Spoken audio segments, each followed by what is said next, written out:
Oke. Kita akan tunggu bagaimana nantinya sidang pra-peradilan. Kita akan simak bagaimana pernyataan dari kuasa hukum dari Peggy Setiawan berikut ini. Keterangan saksi siapa yang mengatakan Peggy Setiawan adalah Peggy Peron? Itu sama sekali tidak ada. Kemudian lagi mereka ajukan lagi bukti surat. Bukti surat itu ahlinya saja mereka memberikan keterangan, itu hanya petunjuk. Itu pun bukan petunjuk dalam kualifikasi 184 sebagai alat bukti, bukan. Harus ada pihak penyidik harus mencari bukti yang lain. Jadi surat, kemudian permohonan gerasi, itu kan hanya menunjukkan kaitan dengan Peggy Peron. Sekarang kita mau buktikan bahwa di mana kaitannya sama Peggy Setiawan. Makanya saya menganalogikan, saya mencoba mengganti namanya. Katakanlah saya menganalogikan kemarin itu adalah Fulan bin Peron, kemudian Fulan bin Setiawan. Tapi kan ahlinya demikian, kalau menurut saya sangat subjektif sekali. Tapi yang pasti bahwa untuk menetapkan tersangka Peggy Setiawan tidaklah memenuhi dua alat bukti yang cukup. Karena bukti surat yang mereka ajukan juga kan bukan pendapat kami, tapi pendapat ahlinya itu hanya sebuah petunjuk. Kira-kira yang lain yang mana? Makanya terhadap permohonan kami ini, kami yakin bahwa ini sangat beralasan untuk dikabulkan oleh Hakim Tunggal. Kira-kira demikian. Hanya diserahkan saja begitu ya, Bang? Iya, diserahkan. Diserahkan saja. Bang Insang, boleh yang kemarin kan ahli pidana yang dihadirkan oleh Polda Jawa Barat ini sepertinya kurang puas dari pihak Peggy Setiawan melihatnya bagaimana? Sebenarnya bukan kurang puas, tapi kalau ahli-ahli seperti ini yang kemudian dihadirkan, ini tidak memberikan edukasi kepada publik. Karena dalam persidangan kita bukan hanya semata-mata membuktikan apa yang menjadi materi persidangan, tapi ini memberikan edukasi kepada publik. Apalagi dia hadir di dalam rangka membuktikan, kemudian selaku ahli, artinya orang yang memiliki pengetahuan terhadap hukum itu jauh atau lebih tinggi. Tapi faktanya rasa-rasanya dengan keahlian kemarin yang bersangkutan, kalau saya sejajarkan sama mahasiswa-mahasiswa fakultas hukum yang baru sarjana hukum, kayaknya beda-beda tipis itu. Kan begitu, ya kan? Karena kami melihat terlalu subjektif, tidak pernah mau mengeksplor. Artinya selalu ketika penasihat hukum bertanya, selalu mengatakan bahwa tadi saya sudah jawab. Padahal you menjawab yang mana? Siapa yang lu jawab?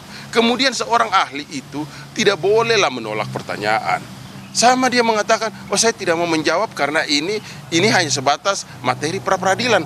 Anda itu ahli. Anda itu bukan termohon atau pemohon. Anda bukan bagian dari ini, bukan bagian dari pihak. Seharusnya Anda ahli itu adalah Anda hadir untuk memberikan pendapat Anda sesuai dengan pengetahuan Anda dalam bidang hukum. Bukan justru Anda mengatakan, ini saya nggak mau jawab karena ini hanya sebatas pra-peradilan. Oh tidak seperti demikian. Itu kan keliru itu pendapat-pendapat ahli dengan mengatakan seolah-olah dia adalah pihak.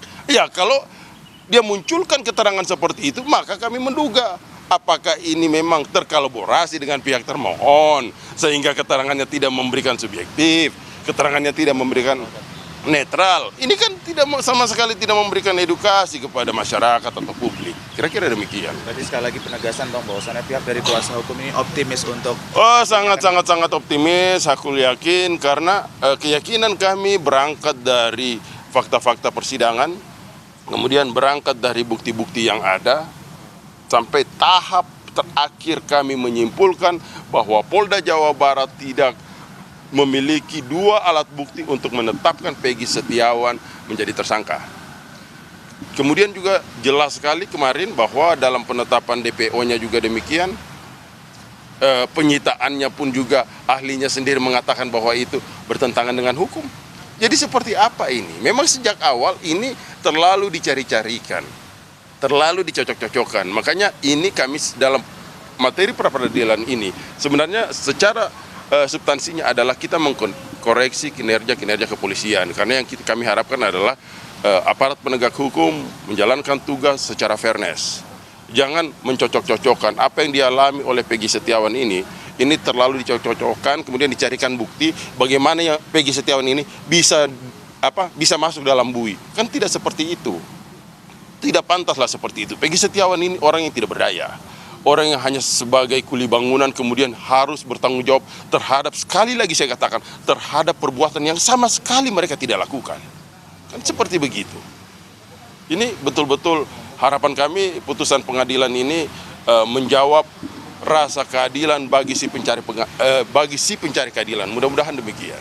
Satu lagi ya, berita acara penyitaan barang itu seharusnya berita acara penyerahan barang itu seharusnya kan motor disita. Motor itu disita tahun 2016. Tetapi berita acara penyerahan barang itu baru ada di 2024. Jadi ini sangat ganjil buat kita, sangat janggal gitu ya. Jadi kita minta supaya para penegak hukum ini tolong betul-betul harus perhatikan ini. Ya, khususnya hakim dalam memutuskan perkara pada hari Senin nanti. Ya. Oke, baru saja kita saksikan bersama pernyataan dari tim kuasa hukum dari Peggy Setiawan sebelum menghadiri sidang pra-peradilan dengan agenda kesimpulan. Tim kuasa hukum dari Peggy Setiawan tadi mengatakan memang benar-benar optimis bahwa majelis hakim yang merupakan hakim tunggal Eman Sulaiman ini dapat mengabulkan permohonan dari tim kuasa hukum Peggy Setiawan.